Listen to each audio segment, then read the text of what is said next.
And you're right. Okay. Good afternoon, everyone. So we'll call the meeting to order.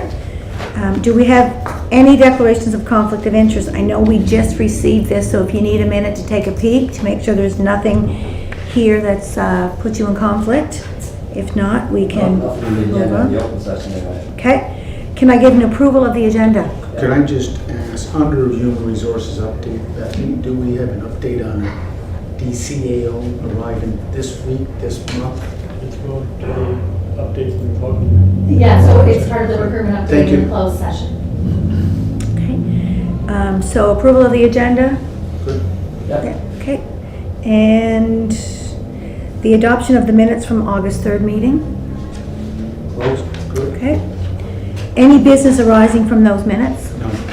Okay. All right, so we'll move right on to reports, and that's over to you, Bethany. Committee, we have our occupational health and safety report in the package you'll see. So we've been busy with all of our regular trainings, along with we've done 5 employee orientations. You'll notice that number has dropped a lot since our peak numbers in May and June. 1 contractor orientation. We've had a lot of incidents these days. Unfortunately, we had 10 reportable incidents. 6 of those were no lost time, but we did have 4 lost time incidents. 1 OHS inspection report, which is in the package, has to do with a contractor as a follow-up report on a matter that transpired earlier. And then we did 11 first aid training and 11 AED trainings. You'll see the year-to-date total is sitting at 299 orientations for employees, 2 contractor orientations, 65 reportable incidents, 54 no lost time. 54 no lost time, 11 lost time incidents, 16 OHS reports. If you have any questions, please do let me know. Yeah, so the occupational health and safety inspection report. This is on the Acadian Bridge. Yeah, so that's in relation to work being done by a contractor. Yeah. It's Noy. Yeah, so even if it's contractor work, the OHS officer would be pulled into that conversation to help resolve the issues with contractors. So our OHS policy dictates that all contractors must submit proof of proper planning and OHS strategies in compliance with the city's OHS policy to our occupational health and safety officer prior to beginning the work. But sometimes those plans don't get submitted on time and the work begins. Sometimes the contractors might change the way that they do the work despite the plans that they submitted to the OHS officer, that type of thing. So from time to time, orders do get issued, and that's when Lenny Murphy, our OHS officer, meets with the province OHS and helps to resolve those issues so that we can then communicate with those contractors. So everything they're doing is meets the inspector's wishes. Yeah, so the officer met in a scenario, she met with Lenny Murphy at the work site because this was a follow-up on fall protection plan. There was a fall protection plan that was, that was consulted on through OHS. Yeah, so all good news when we're working with the province on safety measures. Yeah. Any That other, concludes my report on OHS, unless there's any other questions. questions for Bethany? And so communications update from, Yep. Glad to be back. I was off for several weeks, and I just want to get on record and thank Doug Dumais, who kind of filled in there for a little while. Now that we're back, just working to pick up some projects like the website renewal, get them back on track, though it's a little challenging just having one person back in with what is an increasing kind of influx of media requests and pieces like that. It has been a busy return. There's been several projects that were underway while I was out that kind of stepped in, including last week's opening of the accessible transportation lane, and then this week there's a Switch Charlottetown update, which is the sustainability project. Media and interview requests, just something to note are increasing, and I expect that'll continue now that elections in summer are over and people are tuning back into municipal affairs. And people will be aware of, there probably will be a greater increase in media requests, interview requests, things like that.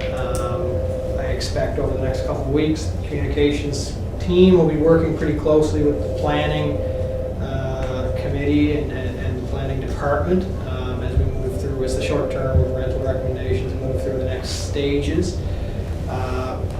Other than that, just looking forward to welcoming the new communications coordinator. I'm not sure if that's something we touch on in closed session or if it's... Yeah, it's part of the improvement update. So I'll just leave it section. at that. Yeah. I look forward to having someone start.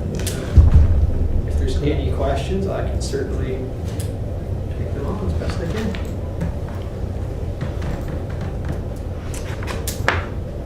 Does anyone have any questions for Isaac? I just have a question. I sent an email on Friday, more of an operational question with I had represented the mayor at the service. So it was very much a good news story for the city, and I sent all the information. Never made it to social media. Which one was that? It was the Treaty Day. Treaty Day. Yeah, I sent it on Friday. Yeah. And I CC'd you and Doug. And I guess it's old news now, but it would have been a nice news story to see that the city was representing. And it came in on Friday?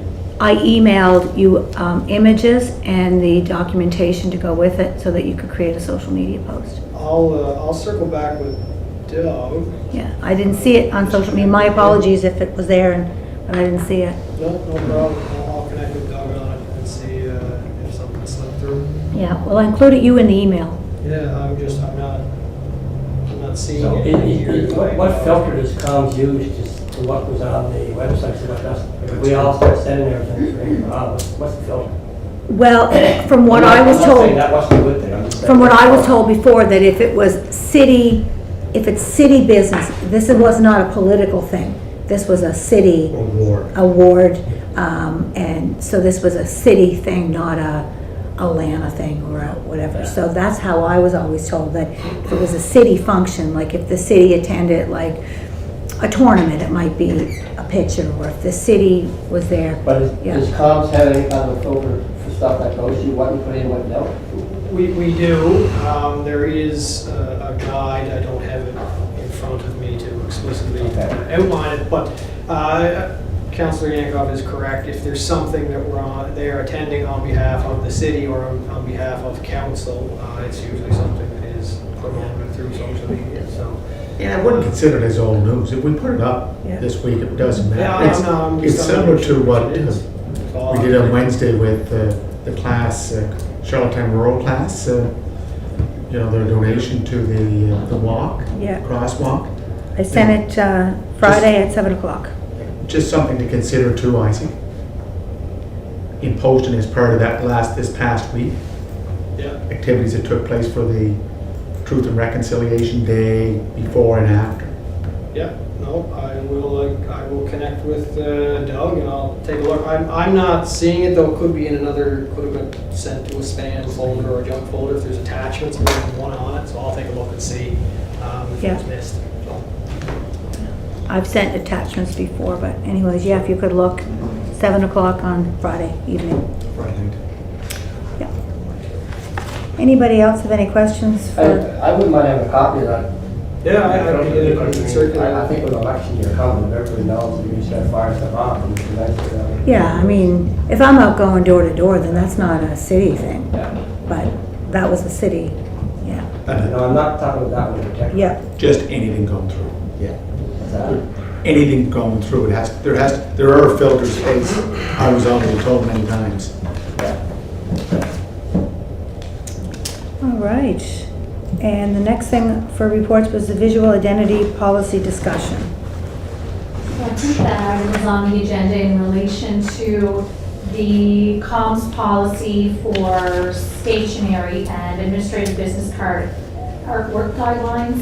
I believe there was a request from you, Chair Yankoff, regarding pronouns on business cards, which I think is a great move for the city. So I guess it would be up to the committee to determine whether you were interested in editing this. This is kind of Isaac's piece, I hate to take it. No, take the- I think if an individual wants to add pronouns to their business Okay. card, it's a great idea. What's the? Individual preference then, That's it. just let them know. Yeah, I don't see anything that would stop Yeah. us from adding it. Yeah, so I think it would be just for the process, up to your department to edit the guidelines and probably determine where those go in the layout of the business card. Yeah, I even looking, I think it's a pretty obvious Yeah, I tend to agree, probably. slant of the Space. name right there. The way it kind of goes normally is that, so you've got Jane Doe, and underneath that, you put pronouns, colon, Right. your pronouns, and then under that, you put insert title, job title here, so that's just gives you a second line right under your name. Yeah, I think that's great, and so I'm sure, I don't see a problem with it, I think it's a great thing. In fact, most city staff have moved to put our pronouns in our email signatures a few years back, so it follows that this would be a logical change. What do you change the policy that it's for all Well, I business think cards that would already? that would be the discussion of the committee and Isaac to determine if you want to make it a standard. Not sure if everybody would be comfortable making it a standard. I think That's why I think maybe, it's best it's an individual. yeah, individual. it's an option for, We're just saying we allow. That's yeah. it? Yeah. So when the finance department goes to order new cards, if people choose, they can have That's that. right, yeah. I think that's. And I think Data's asking that now. Make a choice, it's good. See who wants the card. Yes, yeah. Do we know, in terms of best practice, what other municipalities and government organizations are doing? Are they making it a standard, mandatory, or are they making it an option? That's a good question. So we know we're moving in the right Discussion.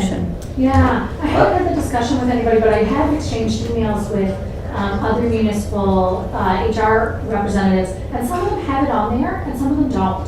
So I would say it probably depends on the Person's agency. choice. Mhm. It's a Yeah. person's choice. Yeah, on the agency, or potentially the person, yeah. Yeah. Yeah. I mean, something more the younger generation still really. It's not something I'd be interested in doing, but I can see the a lot of people are doing it. Mhm. When I put up my card, no. Right. But that's just, That's you. that's the generation. And there might be people that aren't comfortable with identifying what pronouns they prefer. You know, there might be people that are just not comfortable sharing that information, you never know, right? So, I don't think you can make it mandatory. I think it has to be optional. yeah, Because it's my business card, and it's something I don't want on it, nobody's gonna make it about it. right, So I think it makes sense to have it mandatory. right. Yeah. So do we need to do anything with this, or is it just goes back to? Just pass, to make it permissive to adjust any request that comes forward, that it's not industry at hand and it's discretion, it's discretion. And I think it would have made it, put a thing with the ordering cards, so I think you would There's a contact me and template say you would that like to you have your use. pronouns, Yeah. and what the pronouns are, and so Yeah. you can add that to your Yeah. card. We should probably note it in our guideline as well, that, you know, if somebody would like to have that in there, that's an option, so that this discussion is kind of memorialized in the documents. Because there was a time we used to all put what we shared on the cards. Yes. We kind of got away with that. 'cause Yeah, because you've every time changed chair committees. changed, the cards Yeah. no good, so- Oh, yeah, so right. yeah. So does that need to go to council, or is that just an internal? That's just, I think that's just an internal, This is I all- think that's all. Okay. That's Just a policy issue. Okay. just a practice. That's What, are you gonna change the policy to say it's? Well, if we're changing the policy, it has to go to council. Yeah, and I'm not clear, think that's what so you this want is to do. listed in the standards guide for visual identity. I'm not clear if that's part of the visual identity policy, or if it's a separate operational document that hasn't been passed through council. I'm not clear on that, so. Usually when it says it's a guide, Mhm. it's a guide. not a Yeah. policy. Yeah. And it says it's identity and graphic standards guide. so. Yeah, right, it is a guideline, you're right, yeah. But does it Seems fall like under it's the something that policy Isaac of? can just change I think it's on likely, if it's in a guideline, it's likely something we can just kind of take internally. its own. Yeah, and it does, it's called Visual Identity and Graphic Standards Guide. Yeah, It's not a policy, So So- so probably be, So committee's fine with just taking it back But to. just historically, was it passed by council, this visual identification? That Okay, Councillor document was Dawson? passed by council, What? that document, I believe, was passed. Yeah, so it's a document of council. But we can update it and send it out to council as a resolution. Just make sure we cross the Ts, dot the Is. I think what was passed at the council was basically the signage. And what the signage, the colors, what's going to look like. that was Yes. the visual Which identity falls, part that was passed. which does Cards fall were, under. right? That falls in this guide. It's in the guide. Business cards are under that too. Yeah, Under that same document? yeah. Yeah, the signage and everything. So Because I remember having the conversation with Jen Gavin. So we'll just update the guide and send it to council. So it's not part of the policy, this I document didn't think it was, isn't yeah. in the policy, but I don't know if it was a separate document that was passed in collaboration with, like at the same time. Honestly, I can't We remember. were talking with the city shall have street signs. That was the portion of the policy that we passed because we went with Okay. the blue and the white and Right. Right. that logo that we have, that's what we Yeah, started. with the languages, the three languages and the, Yeah. yeah. Maybe somebody, just to play it safe, just open up that document that Council Bernard was referring to and just, if we just make sure that the visual identity part of it, because what we have on our agenda is visual identity policy discussion, but what we're really talking about is a visual identity and graphic standards guide. Yeah, So we need to just make sure it's not in the policy. yes. And if it I think is, then we it has to go to originally thought it council. was. Yeah, I think that was the issue. We originally thought it was, Autumn just checked that it's not part of Okay. the policy. Wonderful. Oh, but the mayor said We'll was. find it though. He said and was. It was passed.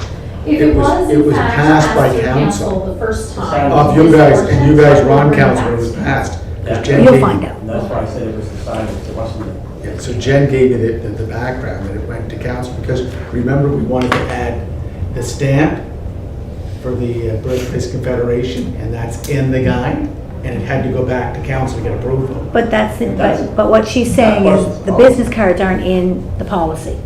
Yeah.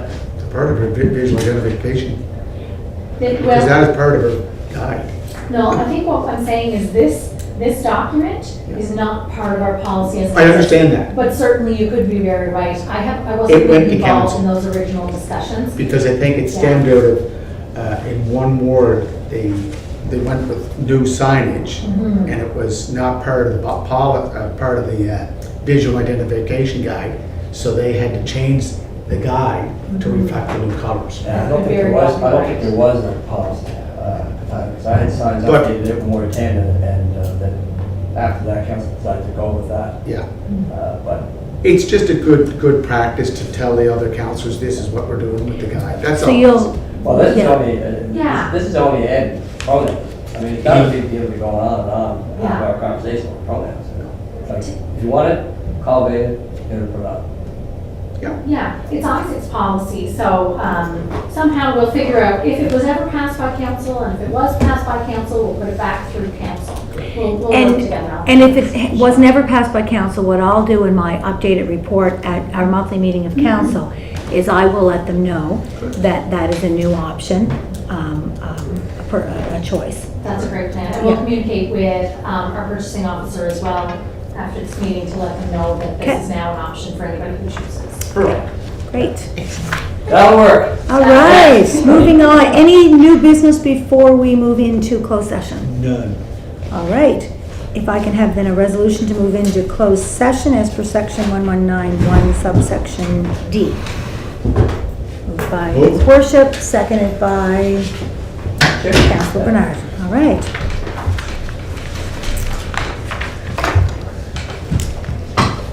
Are we good to go, Mr. Kelly?